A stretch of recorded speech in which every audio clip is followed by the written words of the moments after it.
Bonjour aventuriers et aventurières d'Orail. Et si je te disais que voyager de Paris à Budapest ou de Lyon à Athènes, aussi facilement que de prendre le métro, pourrait bientôt devenir une réalité? En tout cas, c'est la promesse audacieuse du projet Starline. On en a beaucoup parlé dans les médias et à juste titre, car cela pourrait révolutionner le voyage en Europe. Imaginé comme un métro à l'échelle du continent, Starline a pour but de développer un vaste réseau de trains à grande vitesse, couvrant 22 000 km de lignes et connectant 39 grandes villes européennes d'ici 2040. Ce plan, hors norme, dévoilé en 2025 lors d'un sommet à Barcelone par le think tank 21st Europe, basé à Copenhague, propose ni plus ni moins de faire circuler des trains ultra rapides à travers toute l'Europe, y compris vers le Royaume-Uni, la Turquie et l'Ukraine. L'objectif affiché par 21st Europe est de changer la façon dont les Européens perçoivent leur continent, non plus comme une mosaïque de pays lointains, mais comme un réseau unique où chaque destination est à portée de main. Cette vision naît d'un constat partagé par de nombreux voyageurs. Aujourd'hui, traverser les frontières en train est parfois un parcours du combattant. Alors que réserver un avion semble aussi simple que de faire ses courses, réserver ses billets de train s'apparente souvent à une véritable chasse au trésor. Les plateformes de réservation ne sont pas toujours intuitives et unifiées et présentent encore de nombreuses limites.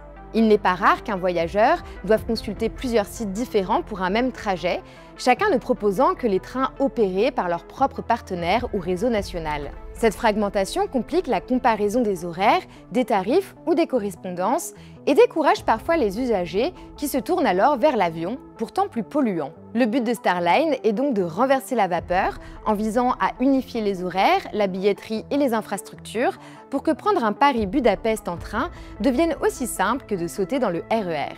En parallèle, Starline se veut de devenir un symbole d'unité européenne et une infrastructure emblématique qui représente le continent. Sur le papier, c'est un projet qui promet de révolutionner nos voyages en train à travers l'Europe. Mais au-delà des grandes annonces, quelles en seront les véritables retombées? Que peut-on réellement attendre d'une telle infrastructure? Le rêve d'un métro européen reliant les capitales comme les stations d'une même ligne est-il à portée de main ou relève-t-il encore d'une utopie technocratique?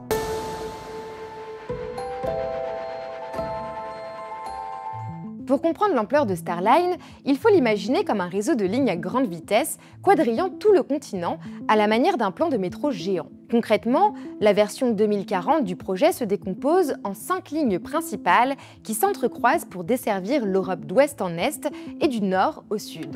La première ligne veut relier Naples à Helsinki, soit un axe méridien traversant l'Europe du Sud jusqu'à la Scandinavie. La deuxième de Lisbonne à Kiev pour relier l'extrémité ouest de la péninsule ibérique aux confins orientaux du continent. La troisième de Madrid à Istanbul qui formerait un trait d'union sud-ouest-sud-est qui pourrait passer par l'Italie et les Balkans. La quatrième de Dublin à Kiev, connectant les îles britanniques et l'Europe du Nord-Ouest aux pays de l'Est. Et la cinquième de Milan à Oslo pour joindre l'Europe centrale aux pays nordiques. En tout, ces lignes totaliseraient 22 000 km de voies ferrées à grande vitesse, maillant les réseaux existants et de nouveaux tronçons à construire. En effet, pour ce faire, l'idée n'est pas de repartir de zéro. Starline s'appuierait en partie sur les infrastructures déjà en service ou en projet, en comblant les trous du maillage actuel. Par exemple, de nombreuses lignes à grande vitesse existent déjà en Europe de l'Ouest, mais manquent de connexion fluide entre elles aux frontières. Starline viendrait interconnecter ces réseaux nationaux et prolonger la grande vitesse vers des régions mal desservies comme l'Europe de l'Est, la Scandinavie et les Balkans.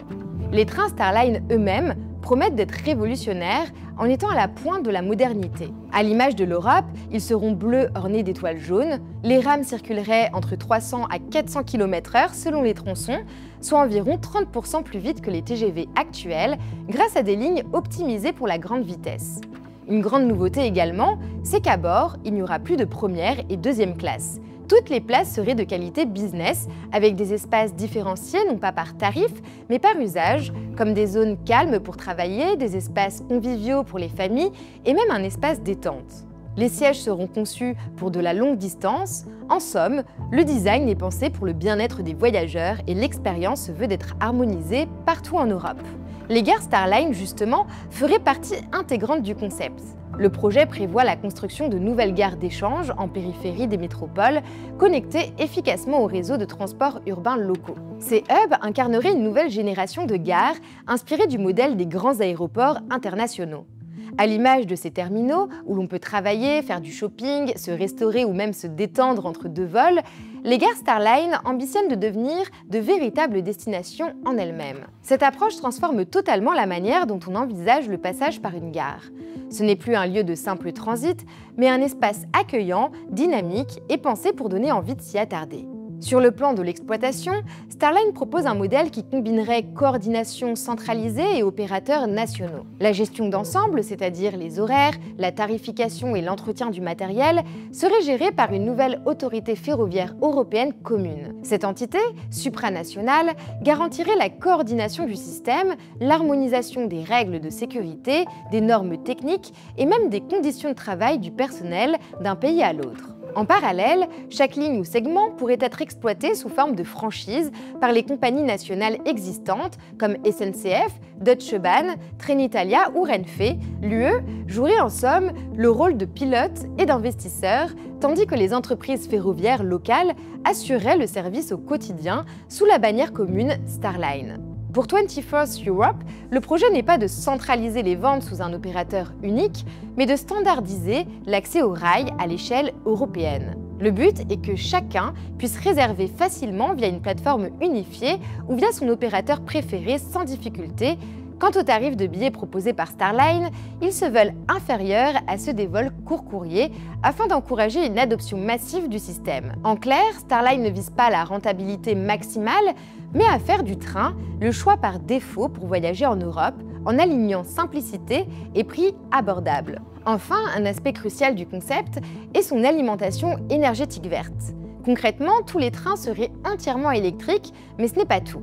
Au lieu de se contenter de puiser dans l'électricité classique des réseaux nationaux, souvent issus d'un mix de sources y compris fossiles, Starline prévoit de s'alimenter exclusivement via des sources renouvelables dédiées. L'idée est de décarboner au maximum nos déplacements et de favoriser une indépendance énergétique qui permettrait non seulement de rendre le système plus durable, mais aussi plus résilient face aux fluctuations du marché de l'énergie. Mais alors, derrière cette ambition technique et logistique, très belle sur le papier, une question essentielle demeure. Quelles sont les grandes promesses qui justifient un investissement aussi massif, une coordination inédite entre États et une refonte complète de l'expérience ferroviaire ?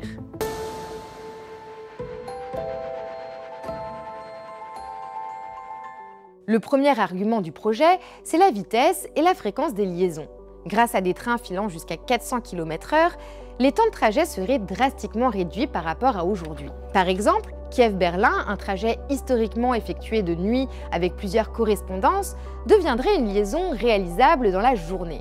De même, un Helsinki-Berlin pourrait se faire en à peine plus de 5 heures contre une journée entière aujourd'hui. Autrement dit, Starline rendrait possible des voyages éclairs entre des villes éloignées, ce qui le placerait en concurrence frontale avec l'avion pour les trajets de 1000 à 2000 km, c'est-à-dire justement ceux qui sont aujourd'hui les plus souvent effectués en avion en Europe. Au-delà du gain de temps, Starline vise également le confort. En effet, plus besoin de correspondances compliquées ou d'attentes hasardeuses, un seul train suffit pour traverser plusieurs pays sans stress. De même, chaque pays d'Europe aurait au moins une gare reliée au réseau, y compris des États jusque-là périphériques comme l'Irlande, la Finlande ou la Turquie. Un autre point majeur du projet est la simplicité d'utilisation du système, pensé pour séduire le grand public. Un seul billet, acheté sur une plateforme unique, permettrait d'aller d'un bout à l'autre de l'Europe, avec des correspondances garanties et un horaire coordonné comme sur un réseau de transport urbain. Fini donc les réservations sur 3 sites différents pour un même voyage. Ce gain de simplicité pourrait attirer une nouvelle clientèle vers le rail, notamment des voyageurs aujourd'hui rebutés par la complexité ou le coût du train. D'autant que 24th Europe assure que les tarifs seront pensés pour être inférieurs à l'avion afin de concurrencer les vols low cost. Starline vise donc une démocratisation du voyage en train à grande vitesse. Et justement, sur le plan environnemental, les gains seraient significatifs à l'échelle du continent. Les transports représentent environ 25 à 30% des émissions de gaz à effet de serre de l'UE et l'aviation est le plus émetteur. Remplacer l'avion par le train électrique pour des millions de déplacements permettrait de réduire drastiquement ces émissions. Un trajet en TGV émet jusqu'à 90% de CO2 en moins qu'un vol équivalent. D'après 21st Europe, la mise en place du réseau Starline serait donc la meilleure chance pour l'Europe d'atteindre ses objectifs climatiques pour 2050. Mais ce n'est pas tout. Les retombées économiques et sociales d'un tel chantier seraient aussi considérables.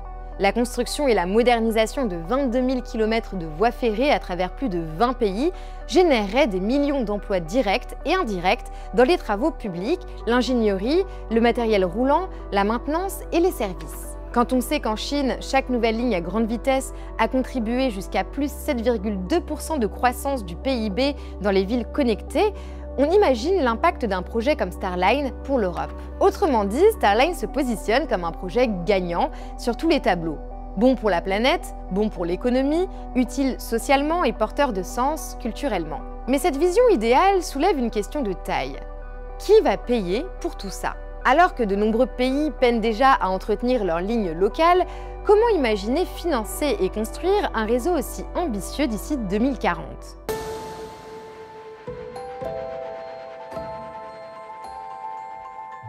En effet, Starline n'est pas le premier projet d'une telle ampleur à vouloir transformer la mobilité européenne.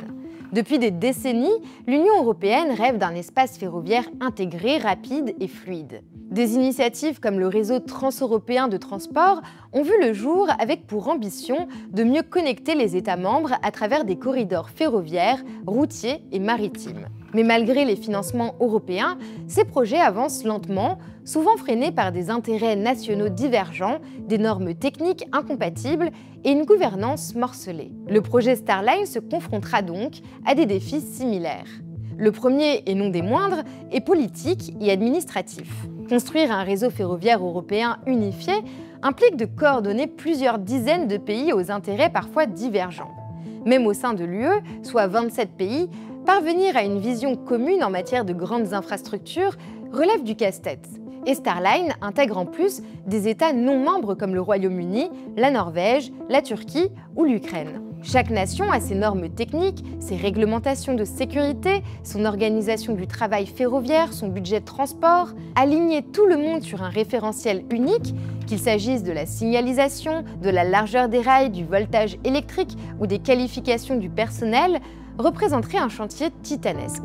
Par exemple, la simple idée de créer une autorité ferroviaire européenne avec de réels pouvoirs de décision ne va pas de soi. Aujourd'hui, cette agence existe déjà, mais son rôle reste principalement technique et consultatif. Lui confier un pouvoir de coordination centralisé sur l'ensemble du réseau Starline, que ce soit pour la gestion des horaires, la sécurité, les normes ou la billetterie, représenterait un saut politique majeur. Et pour qu'un tel changement voie le jour, il faudrait l'accord unanime de tous les États membres de l'Union européenne. Or, dans un contexte où chaque pays reste très attaché à la souveraineté de son réseau ferroviaire national, obtenir ce consensus est loin d'être garanti. Certains craindraient de perdre le contrôle sur leurs infrastructures, d'autres d'être défavorisés dans la répartition des investissements ou des dessertes. En somme, même si l'idée paraît logique sur le papier, elle se heurte à une réalité politique bien plus complexe, faite d'intérêts divergents et de rapports de force entre États. Vient ensuite le défi financier. Aucune estimation chiffrée précise n'a été officiellement donnée, mais on parle d'un réseau de 22 000 km, incluant de nombreuses lignes à construire et de nombreux ouvrages comme des tunnels sous-marins. Le coût total pourrait aisément se chiffrer en centaines de milliards d'euros, étalés sur plusieurs décennies. La grande question qui se pose évidemment, c'est qui va payer pour tout ça? À ce jour, aucun plan de financement concret n'a été annoncé. Le think tank 21st Europe imagine un modèle dans lequel les infrastructures seraient financées entièrement par des fonds publics. Autrement dit, l'Union européenne et les États membres investiraient ensemble pour construire les nouvelles lignes qui deviendraient alors un bien commun européen, comme une sorte de patrimoine collectif à l'échelle du continent. Mais pour que cela devienne réalité, il faudrait un engagement budgétaire sans précédent de la part de l'Union européenne, avec l'accord de tous les gouvernements nationaux. Et c'est là que les choses se compliquent.